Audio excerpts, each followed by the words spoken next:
as expected, I got a lot of backlash from many of you guys about my comments on new Breitling release, B31 movement especially. And many of you were upset that I called it a downgrade from the previous Tudor movement. Some of you were not even realizing that that switch was happening from like Breitling using the three-hand movements from Tudor, and then in return, Breitling was giving the B01 to Tudor. So a lot of confusion there. Anyway, I wanted to talk about the subject of what's in-house, what's not, what qualifies for it, and what's not.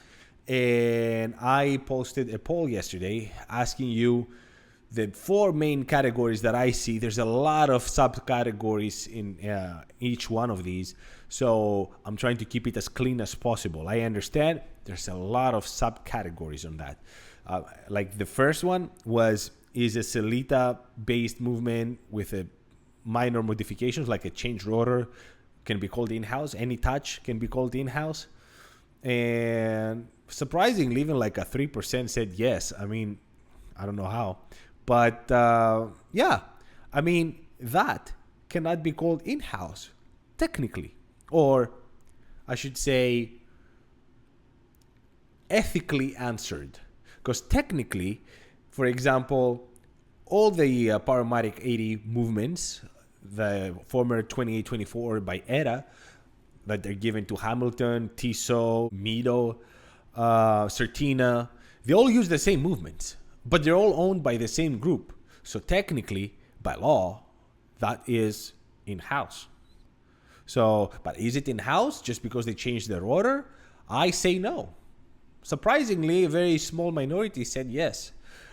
So you have that. Then you go to the next level and you have the standard base movement that has gone extended modifications, either whole modules attached to them, that changed the main functions of the watch.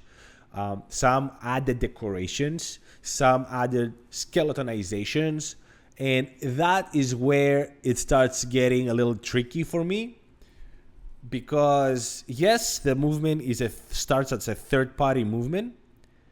Then you change the character of the movement itself, the base functions of the movement. A good example, and I did a mistake like this, calling this a full in-house movement before. I did a mistake, I'm willing to admit. My Breitling B35 movement on my world timer is technically a not in-house movement, but yet there's so much modification to it. For example, it starts its life as an 8492. On top of that, there's a module made by Breitling for the world timer. Then the power reserve is changed to 70 hours with 4 hertz, that is. So there's a little more decoration in the back. Of course, the rotor. There's some substantial work that is happening there. But I'm willing to admit that's not completely in-house. It's a very severe modified, so I can see some cash value there. Like if the watch, I expect it to be over $2,000 for that kind of price, of course, for the kind of function and work that has gone to the movement. The movement is the most expensive part of a watch. So, at least a steel watch. So, yes, at that point, it's getting a little gray.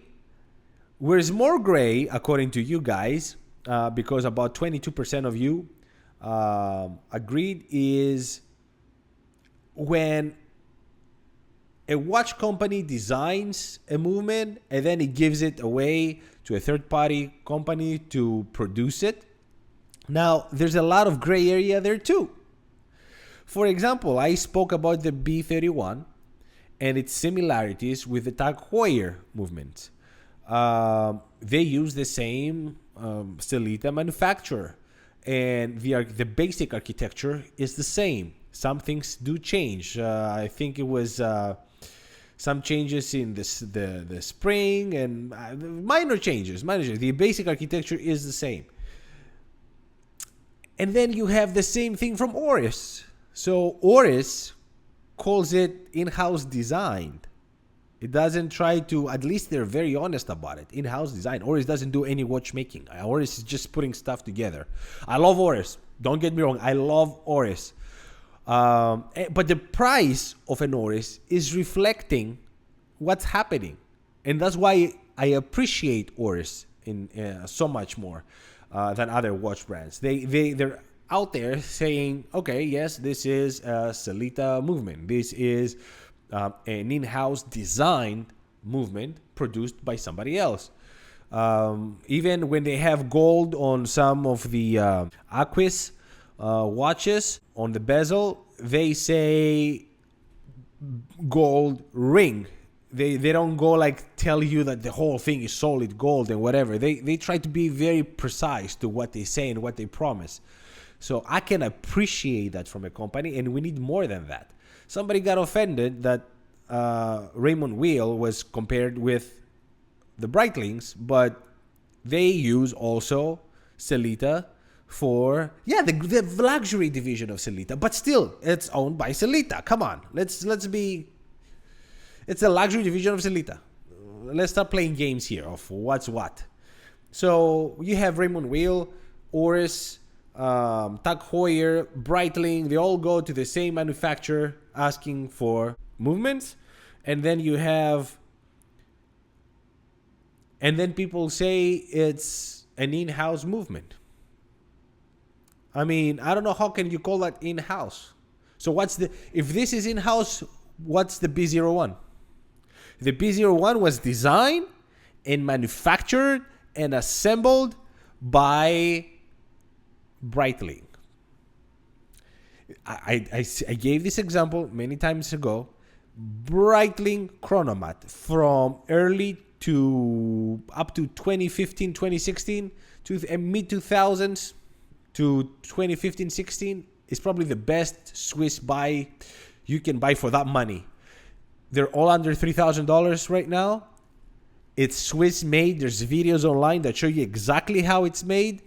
Case, bracelet, dials, hands, movement, everything. Everything is in-house. If you want to know that you're buying a proper Swiss watch, buy a chronomat from 10 years ago, and you're gonna be good. Now, then you go to the complete vertical manufacturing that you agreed that about 60% of you agreed that this is in-house. The vertical manufacturing. Who does that? According to most people, Rolex is one of them.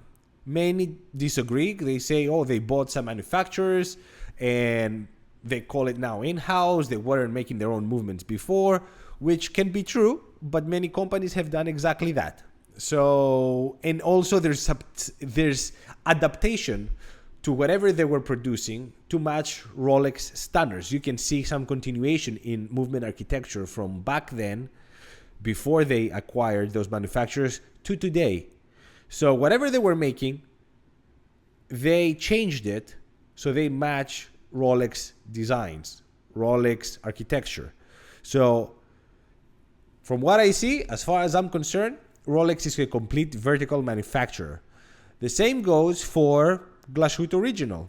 Glashutte Original, according to them, but according with videos that we have seen, unlike Rolex, they produce about 95% in-house, which is incredible to think.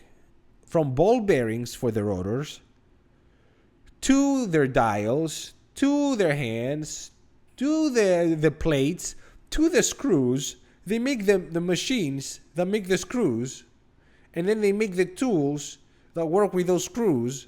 It's just incredible. Like Glashutte Original, so undervalued. So that is proper vertical manufacturing. That is in-house. In my head, when we say in-house, that's what we call in-house. Now, is in-house better than mass-produced off-the-shelf movements? I argue, in many cases, absolutely not.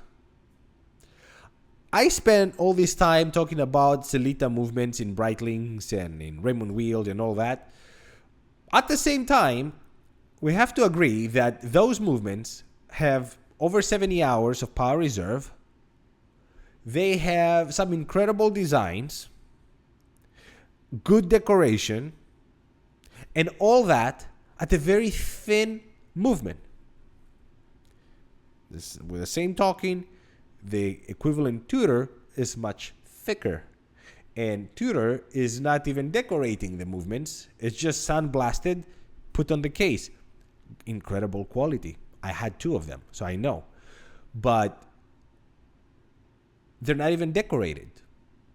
And if they were, you wouldn't be able to see them. So, is it necessarily better? Do I need an incredible in-house movement in every watch to appreciate it? I say no. But there's an asterisk there, depending how much I spend. Because if I spend over $5,000-$6,000, I think in this day and age, I can expect it to have some serious decorations, some serious power reserve, some serious robustness. Some Omegas have, for example, double barrels. So the torque on the spring, on the how do they call that? The amplitude stays flat for much better timing than anything with one barrel. So as it gets unwind. So you're looking for these things. These are luxury. So when I spend that kind of money, I expect something in return. So if I spend a lot of money, I 100% expect something to be at least heavily modified with some incredible features and decorations, or in-house. But if I spend less than $2,000 and I'm looking for a nice, decent watch that I can keep for a lifetime and pass down to the next generation, I think a Sellita is more than fine. And in those cases, anything in-house is overrated. My wife has an Oris with a basic Sellita in it. It ticks like a champ for the past 5 years. It's an older model as well, so I think that model is now 10 years old. That watch has not been serviced once. She's very clumsy. It has fallen, it has hit walls, stuff, and it still ticks like a champ. So, guys, it's all up here.